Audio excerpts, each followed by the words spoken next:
March 1943. Three British Queen Alexandra's Imperial Military Nursing Service sisters knelt in a rain-soaked courtyard in occupied Greece, hands bound, awaiting dawn execution for treating Allied resistance fighters.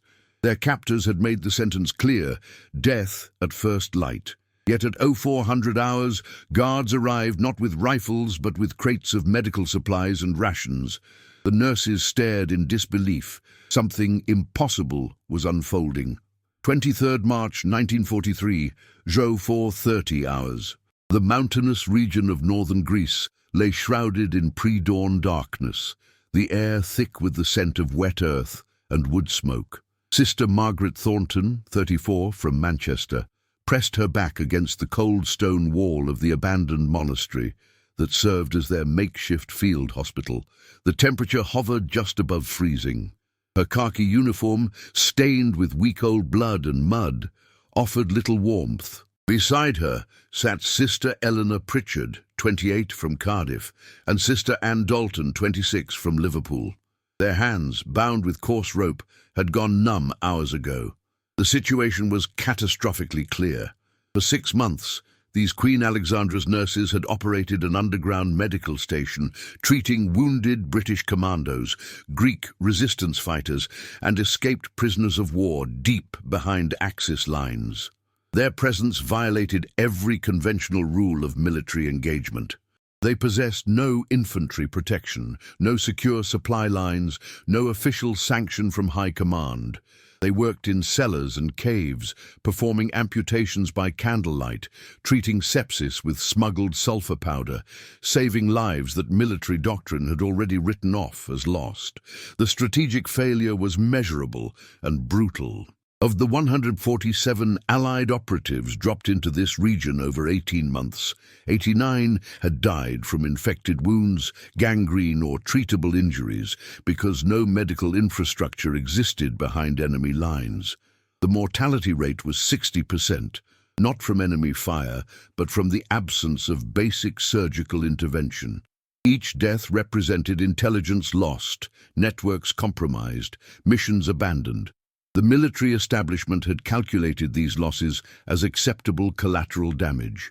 The three nurses, all volunteers who had deliberately disobeyed orders to remain in field hospitals 30 miles behind front lines, refused to accept that calculation.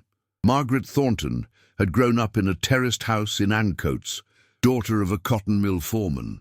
She had watched her younger brother die of pneumonia in 1928 because the family couldn't afford a doctor.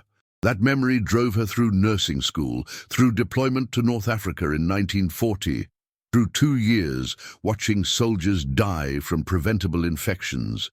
When she learned of the catastrophic casualty rates behind enemy lines in Greece, she made a decision that would define her life. She would go where the dying were, regardless of orders, regardless of risk.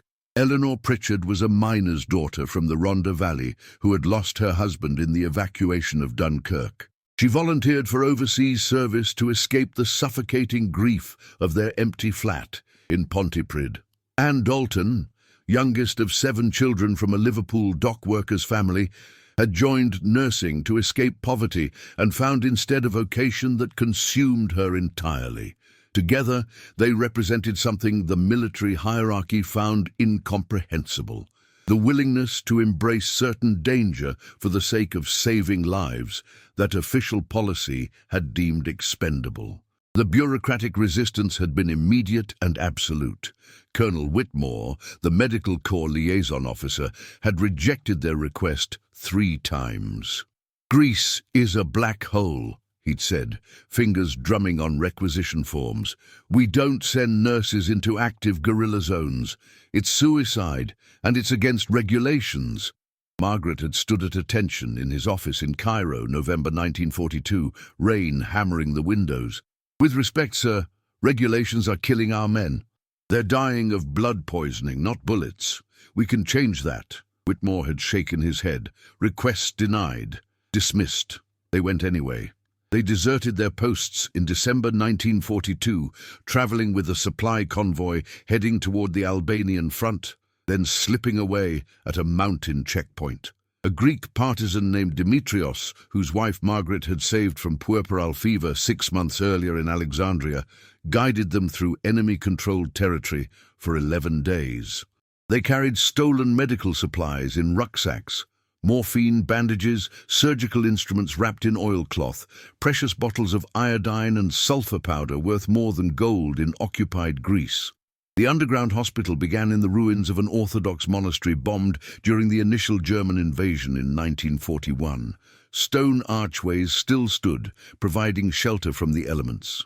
The cellar remained intact, a vaulted space 30 feet long, 15 feet wide, perpetually damp, lit by paraffin lamps, scavenged from abandoned villages. They operated there for 3 months, establishing networks with partisan groups, treating an average of 4 wounded men per week, British commandos conducting sabotage operations, escaped POWs attempting to reach Allied lines, Greek resistance fighters wounded in ambushes. Their technique was brutal efficiency, born of desperation. No anesthetics beyond morphine, no sterilization beyond boiling instruments in tin pots over wood fires, no post-operative care beyond prayer and monitoring for infection. Yet of the 47 men they treated in those first 3 months, 41 survived long enough to return to active service or reach safety. The mortality rate dropped from 60% to 13%. Word spread through underground networks. British nurses operating in the mountains. Impossible. True. The intelligence breakthrough came on 19th of March 1943. A wounded German radio operator, captured during a partisan raid, was brought to them by Greek fighters who traditionally executed captured Axis soldiers immediately. But this soldier was 18 years old, bleeding from shrapnel wounds in his abdomen, crying for his mother in delirium. Eleanor, against every rational calculation, against every directive of military logic, began treating him. Margaret stared at her colleague, understanding the catastrophic implications. "If we save him, they'll trace us," she said quietly. Eleanor didn't look up from cleaning the wounds. "We're nurses, Maggie. We don't choose who deserves saving." They saved his life. He recovered for 4 days in the monastery cellar, speaking broken English, showing them photographs of his family in Bavaria. On the 5th day, German patrols, following intelligence from intercepted partisan communications, surrounded the monastery. The raid was swift and professional. 20 Wehrmacht soldiers, 2 officers, complete encirclement at dawn. The 3 nurses were arrested, hands bound, accused of espionage, sabotage, and illegal combatant activity. Under German military law applied in occupied territories, all 3 charges carried mandatory death sentences.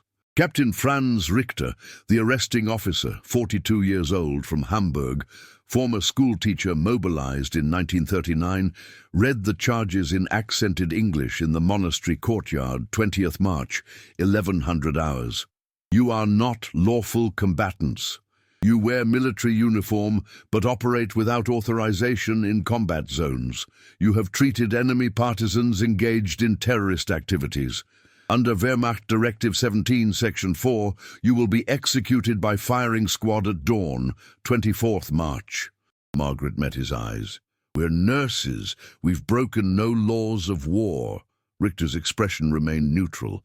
"You've broken the laws of occupied territories. The sentence stands." They had 3 days to wait for death. 3 days in a stone cellar converted to a holding cell. 3 days with nothing but the knowledge that at dawn on the 4th day they would be stood against a wall and shot. The psychological weight was crushing. Not the fear of death itself, but the bitter knowledge that their mission, which had saved so many lives, would end with their own execution, unrecorded, unacknowledged, erased from official history. Margaret spent the hours writing letters to her parents on scraps of paper provided by a young guard, knowing the letters would never be posted. Eleanor prayed in Welsh, the language of her childhood, finding comfort in words her grandmother had taught her. Anne sat silent, staring at stone walls, confronting mortality at age 26. Yet the decision to embark on this mission, knowing death was always probable, had been made months earlier. They had chosen this path because refusing to try meant accepting that soldiers would die needlessly, that medicine's fundamental purpose, to save life wherever possible, would be subordinated to bureaucratic caution and military hierarchy. As Margaret wrote her final letter home on the night of 23rd March, she realized she felt no regret. They had saved 41 lives. That was the only calculation that mattered. 24th March 1943, 0400 hours. The cellar door opened with its characteristic iron scrape against stone. Margaret jerked awake, her heart hammering against her ribs. This was it, the summons to execution. The guards' boots echoed on the steps. But instead of the expected order to stand, to march to the courtyard, something entirely unexpected occurred. 2 guards descended carrying wooden crates, the kind used for military supplies. They set them on the stone floor with heavy thuds. One guard, the young Bavarian private named Klaus, who had sometimes brought them water, spoke in halting English. "Captain Richter, he sends these. For you." Eleanor scrambled to her knees, squinting in the lamplight. The crates bore Red Cross markings, white cross on red background, internationally recognized symbols of humanitarian neutrality.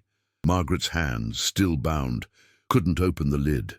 Klaus hesitated, then drew his knife and cut her bonds. The rope fell away. He did the same for Eleanor and Anne, then retreated up the stairs without another word. The 3 nurses stared at the crates in incomprehension. Anne pried the first crate open. Inside, tinned food, bread, cheese, chocolate, rations far superior to anything they'd eaten in months. The second crate contained medical supplies, surgical instruments, bandages, morphine, iodine, sulfur powder, more than they'd possessed in their entire underground operation. The third crate held blankets, clean uniforms, soap. Margaret lifted a tin of biscuits, her hands trembling. "I don't understand. Why would they?" Eleanor's voice cracked with emotion. "We're supposed to die in 2 hours." The answer arrived 30 minutes later. Captain Richter descended the cellar stairs, his uniform immaculate despite the muddy conditions topside. He stood at attention, formal and precise, a posture that seemed to encapsulate the rigid hierarchies of Wehrmacht discipline. "You will not be executed," he stated without preamble. Margaret felt the words physically, like impact. "What?" Richter's expression remained professionally neutral, but something moved behind his eyes, perhaps discomfort, perhaps relief. "Berlin has issued directive. Under revised interpretation of Geneva Convention protocols concerning medical personnel operating in combat zones, you are to be classified as prisoners of war, not unlawful combatants. You will be transferred to POW facility in Austria within 48 hours. The reprieve was incomprehensible, miraculous, impossible. Eleanor began crying, silent tears streaming down her face. Anne sat heavily on the stone floor, shaking. Margaret forced herself to focus, to understand. "Why the change, Captain? What happened?" Richter hesitated, a crack in his professional facade. "The soldier you treated, Private Weber, he made a formal report to headquarters. He testified that you saved his life despite knowing he was enemy, that you treated him with skill and compassion. His commanding officer forwarded the report to Athens Command. Questions were raised about the legitimacy of executing medical personnel whose actions conformed to humanitarian law. Berlin reviewed the case. The execution order was rescinded at 0200 hours this morning. The irony was profound and devastating. They had expected execution for treating wounded Allied fighters, the action that military logic deemed treasonous collaboration. Instead, they were saved by treating a wounded German soldier, the action that partisan logic deemed collaboration with the enemy. The moral mathematics was impossible to calculate. Margaret understood in that moment something fundamental about the nature of mercy. It operates outside the machinery of ideology, existing in a space where human calculation fails. Richter continued, his tone formal but carrying undertones of something resembling respect. The supplies are provided per Geneva Convention requirements for treatment of medical prisoners of war.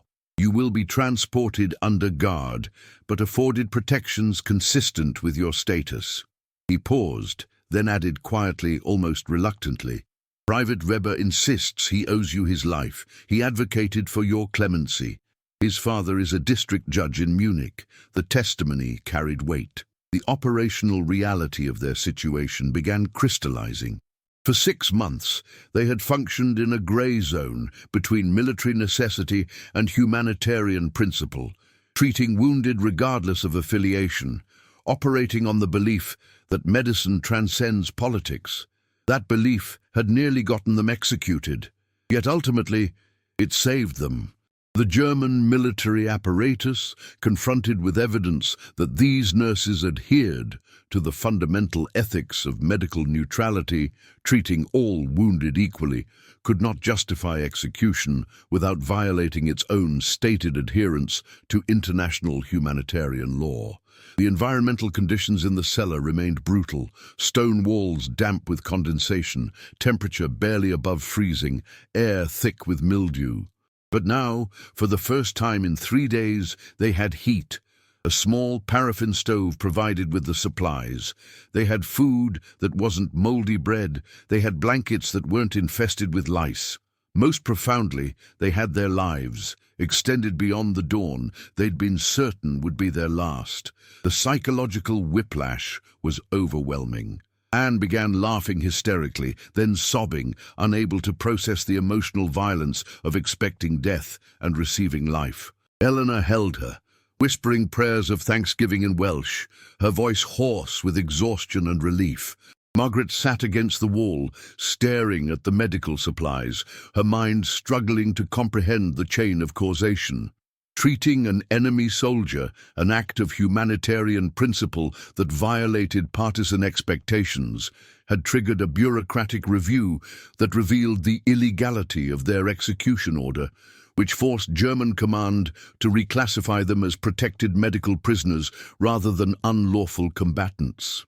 Captain Richter departed, but before ascending the stairs he turned back. "What you did here, treating our wounded, treating your own, making no distinction, that is correct conduct for medical personnel. I was a teacher before the war. I understand the difference between military necessity and murder. You should not have been sentenced to death." Margaret met his eyes. "Will you face consequences for the supplies?" Richter's expression remained unreadable. "I follow orders. The order now is to treat you according to Geneva Convention standards." "I follow that order." He climbed the stairs, boots echoing in stone silence. The hours that followed were surreal.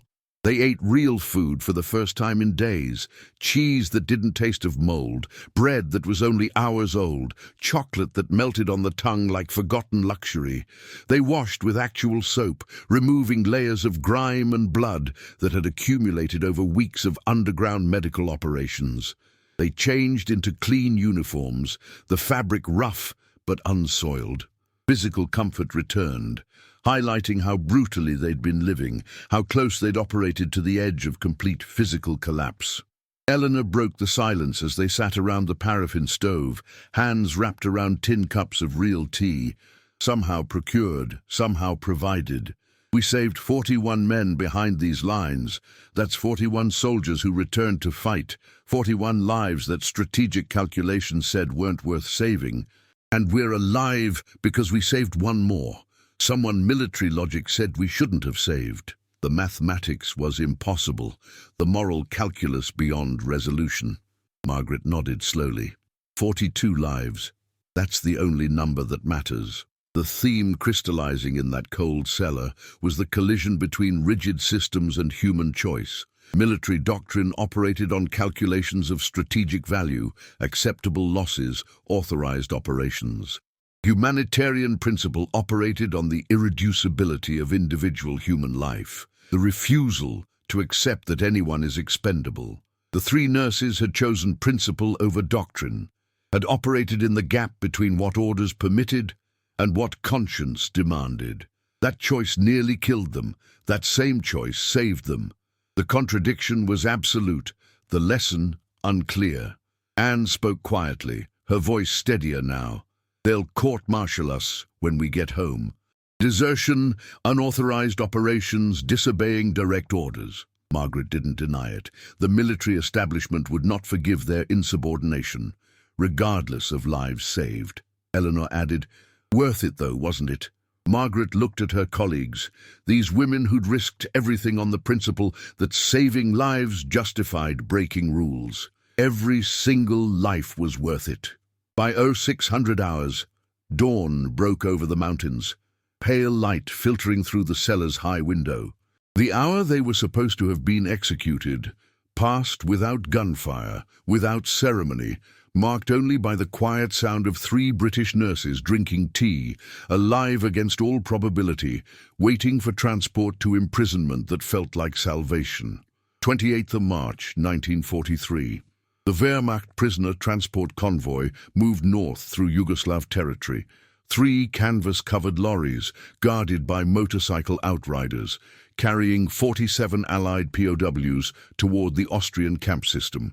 Margaret, Eleanor and Anne rode in the second lorry, seated on wooden benches alongside captured British infantrymen, a New Zealand pilot shot down over Albania, and 2 Polish resistance fighters. The journey would take 6 days through mountain roads, cratered by partisan ambushes and Allied bombing. On the 3rd day, the convoy halted at a German field hospital near Sarajevo, a requisitioned school building flying Red Cross flags. The Wehrmacht medical officer, Dr. Heinrich Vogel, 51, a Berlin surgeon conscripted in 1940, reviewed the prisoner manifest and noted the presence of 3 British nurses. He approached Captain Richter, who still commanded the escort detail. Their conversation, overheard by Margaret through the lorry's canvas cover, revealed the continuing bewilderment within German command about how to process their case. "These women," Dr. R. Vogel said in German, which Margaret partially understood from university German classes years ago at Manchester, "they operated a field hospital behind our lines," Richter confirmed, "for 6 months, saved dozens of Allied operatives, also saved Private Weber. Their medical skill is exceptional." Vogel was silent for a moment. "And we nearly executed them?" Richter's tone carried something resembling regret. "Orders were rescinded. Berlin classified them as protected medical personnel retroactively." Dr. Vogel made an unexpected decision. He requested the 3 nurses assist with surgeries in the field hospital for the next 2 days, treatment of German wounded soldiers awaiting transport to hospitals in Vienna. The request was irregular, prisoners of war performing medical duties on enemy casualties, but consistent with Geneva Convention provisions, allowing medical personnel to practice regardless of combatant status. Captain Richter, bound by the revised classification of the nurses as protected medical prisoners, approved. For 48 hours, Margaret, Eleanor and Anne worked in the German field hospital, treating Wehrmacht soldiers wounded in partisan ambushes. The conditions were marginally better than their underground monastery: electric lighting, sterilization equipment, proper surgical instruments. But the injuries were familiar: gunshot wounds, shrapnel trauma, infected lacerations. They worked alongside German medics who treated them with professional courtesy edged with confusion. One German nurse, Greta from Stuttgart, spoke English learned from a British governess before the war. During a break between surgeries, she asked the question clearly, bewildering the entire German medical staff. "Why did you treat our wounded? Behind our lines, you could have refused. You could have let Private Weber die." Eleanor answered with characteristic Welsh directness. "Because he was wounded. Because we're nurses. The Hippocratic Oath doesn't have exceptions for nationality." Greta looked troubled. "But we are enemies. Your country and mine are trying to kill each other." Margaret wiped blood from her hands, exhausted from hours of surgery. "Countries fight wars. We treat wounded. Those are different jobs." The logic was simple, the implications profound. Greta shook her head slowly. "This war makes no sense." The intelligence reports reaching German headquarters in Athens during this period revealed a pattern that analysts found increasingly difficult to reconcile with their understanding of Allied operational doctrine. The British military establishment operated on hierarchical structures, following orders with rigid precision, yet these three nurses had flagrantly violated direct orders for 6 months, operating independently in hostile territory. The partisan networks treated them as angels, as saviors, yet partisans traditionally executed any personnel wearing Allied uniforms who showed mercy to captured Germans. The moral framework was incomprehensible to German intelligence trained to analyze adversaries through doctrinal predictability.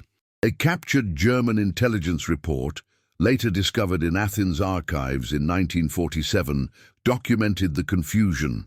British medical personnel operating behind lines demonstrate tactical flexibility inconsistent with observed Allied command structures. Personnel exhibit willingness to violate military discipline in service of humanitarian principles. This suggests decentralized decision-making capability unexpected in British military doctrine. Implications for operational predictions uncertain. The Wehrmacht struggled to categorize them because they operated outside recognized frameworks. They weren't spies. They conducted no espionage. They weren't saboteurs. They destroyed nothing. They weren't unlawful combatants. They carried no weapons. They were simply nurses who refused to accept that borders and battle lines should determine who receives medical care. That refusal, that insistence on humanitarian principle over military logic, created a category the German military machine couldn't process efficiently. The paradox deepened during the second night at the Sarajevo field hospital. A badly wounded partisan fighter was brought in by German patrols. A Yugoslav man, perhaps 40, shot through the chest during an ambush of a supply convoy. Dr. Vogel began treatment automatically, then paused, recognizing the bitter irony. A German doctor treating a partisan who had just killed German soldiers, assisted by British nurses who were prisoners of war. The whole scene embodied the absurdity of trying to maintain humanitarian law amid total war. Margaret assisted with the surgery, her hands steady despite exhaustion. The partisan survived the operation, stabilized, began recovery. As dawn broke on 30th of March, Dr. Vogel sat with Margaret in the hospital courtyard, smoking a cigarette, watching sunrise over bombed buildings. "Do you know what disturbs me most about this war?" he asked in English. "Not the killing. I was a surgeon before. I understand death. What disturbs me is that everything makes sense, except the moments like this. When we save lives we're supposed to be taking, those moments reveal how insane the rest of it is." Margaret had no answer. The question was unanswerable. They sat in silence as the eastern sky turned gold. Two medical professionals on opposite sides of history's most destructive conflict, united by the impossible ethics of their profession. The convoy resumed its journey on 31st March. Before departure, Dr. Vogel provided additional medical supplies for the three nurses, bandages, sulfur powder, morphine, explaining formally that Geneva Convention required adequate medical provisions for medical prisoners of war. Informally, as he handed the supplies to Margaret, he said quietly, "What you did in Greece, treating wounded regardless of side, that is the only sane action in this entire mad war. I hope you survive to tell people that mercy is not weakness." Captain Richter's final report to command, dated 2nd April 1943, documented the transport of prisoners to Stalag 7A in Moosburg, Bavaria.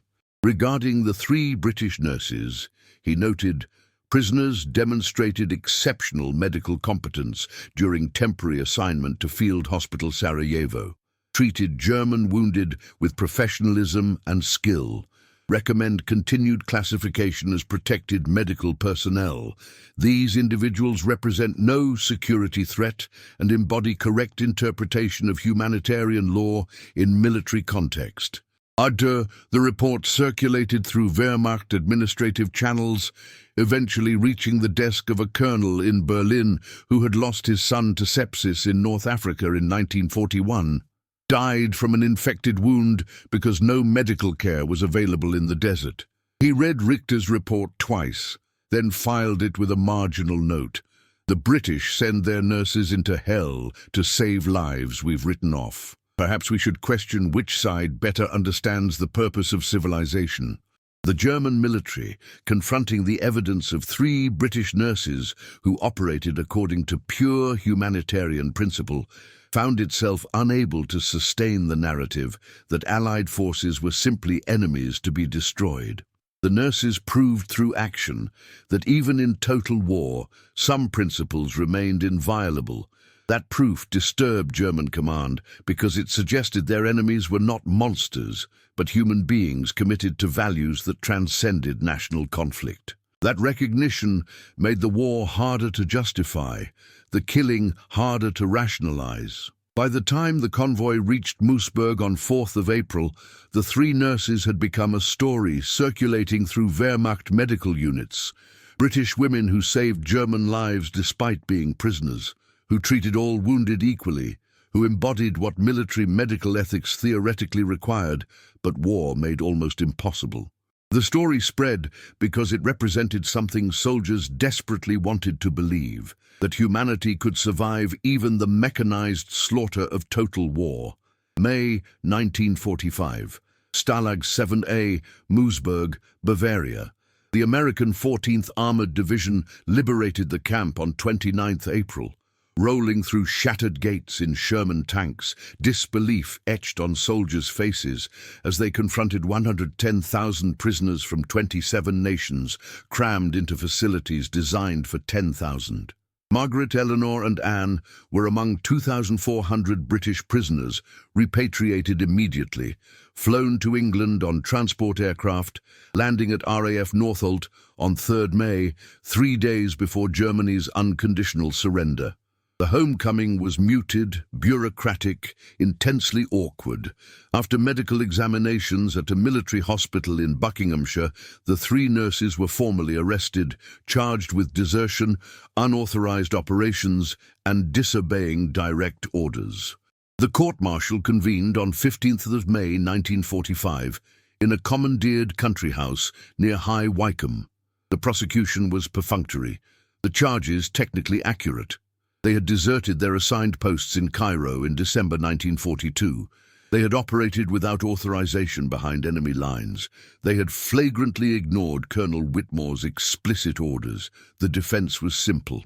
Commander Patricia Hale, a senior nursing officer who had worked with Margaret in North Africa, testified to the catastrophic casualty rates behind enemy lines before the nurses' intervention. 60% mortality from treatable wounds, she stated clearly. These 3 nurses reduced that to 13%. They saved 42 documented lives. They proved that medical intervention behind enemy lines was feasible and effective. Their methods later informed official policy changes in medical support for special operations. The prosecution had no rebuttal. The facts were irrefutable.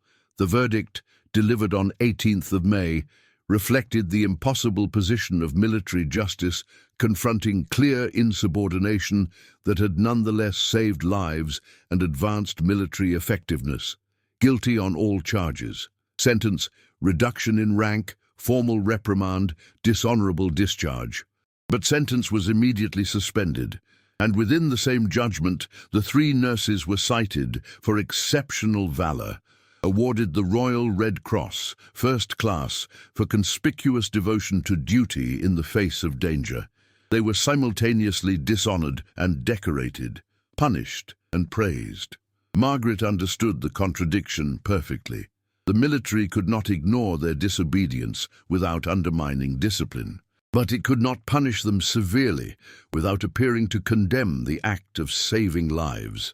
The solution was bureaucratic paradox, official censure coupled with official recognition, allowing the institution to maintain both its rules and its values. The post-war impact of their mission exceeded immediate tactical success.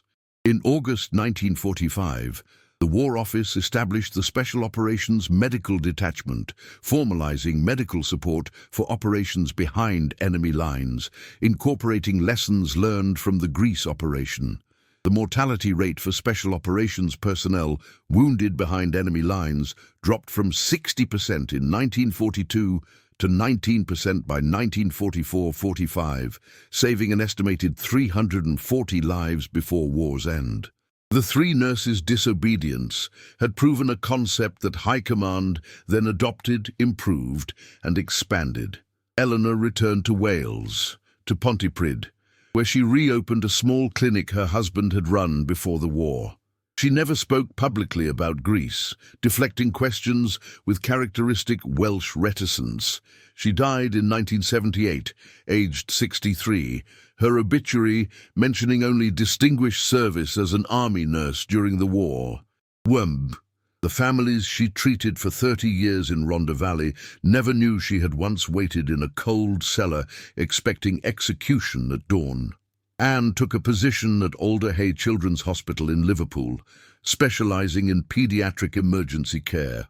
She married in 1948, had 3 children, lived quietly in a terraced house in Aigburth, never telling her family the full story of her wartime service. In 1983, a historian researching medical operations in occupied Europe discovered declassified Wehrmacht records, including Captain Richter's reports. He tracked Anne down, then 66 years old, and interviewed her extensively. The transcripts, archived at the Imperial War Museum, reveal a woman still struggling with the moral paradoxes of her experience. "We saved lives by breaking rules. We lived by treating the enemy. I still don't know if we were heroes or fools, perhaps both." Margaret became matron of a major teaching hospital in Manchester, training a generation of post-war nurses. She lectured occasionally on battlefield medicine, speaking with clinical precision about improvisation under resource scarcity, never mentioning the emotional weight of working by candlelight in occupied territory. In 1963, she received a letter from Bavaria. Private Weber, now a schoolteacher with 4 children, writing to thank her for saving his life 20 years earlier. "You treated me when you had every reason to let me die," he wrote. "That mercy changed my understanding of humanity. I teach my students that compassion transcends politics. I learned that from you." The broader historical assessment emerged slowly as archives opened decades later. The Greek underground hospital operation demonstrated a principle that challenged fundamental military assumptions, that humanitarian action and military effectiveness were not contradictory, but complementary. By treating all wounded regardless of affiliation, the 3 nurses had created an environment where German soldiers recognized Allied personnel as legitimate medical providers rather than unlawful combatants, which ultimately saved their lives when they were captured. The philosophical legacy was more profound than tactical. In an era of total war, when entire populations were mobilized for industrial-scale slaughter, when cities were incinerated and civilians massacred, these 3 ordinary women from Manchester, Cardiff and Liverpool had insisted that individual human life remained sacred regardless of nationality or military utility. They had operated according to a moral framework that predated modern warfare and transcended it, the physician's ancient obligation to heal the wounded, enemy and friend alike. Post-war studies of German military records revealed extensive internal debate about their case. Wehrmacht legal officers had argued extensively about whether executing medical personnel who treated enemy combatants violated Geneva Conventions. The final decision to reclassify them as protected prisoners reflected a broader institutional struggle within the German military between ideological brutality and professional military ethics. The 3 nurses had inadvertently forced that confrontation, proving through their actions that humanitarian law retained meaning even amid total war. The forgotten heroes narrative gained public recognition only in the 1990s, when British military historians began comprehensively examining special operations support structures. The story of the three nurses who deserted their posts, saved 42 lives behind enemy lines, nearly faced execution, and were saved by the enemy soldier they had treated, became emblematic of a broader truth about the war, that amid the mechanized horror, individual acts of compassion retained transformative power. Margaret Thornton died in 1992, aged 83, in the same Manchester neighbourhood where she was born. Her obituary in the Times ran 3 paragraphs. The BBC documentary that aired in 1995, titled Mercy Behind Enemy Lines, introduced her story to a national audience half a century after the events. The documentary included interviews with Greek partisans who remembered the English angels in the mountains, German veterans who recalled the nurses who treated everyone, and historians who explained how 3 women's refusal to accept strategic casualty calculations had changed military medical policy. The final assessment, offered by a military historian in 2003, captured the essential paradox.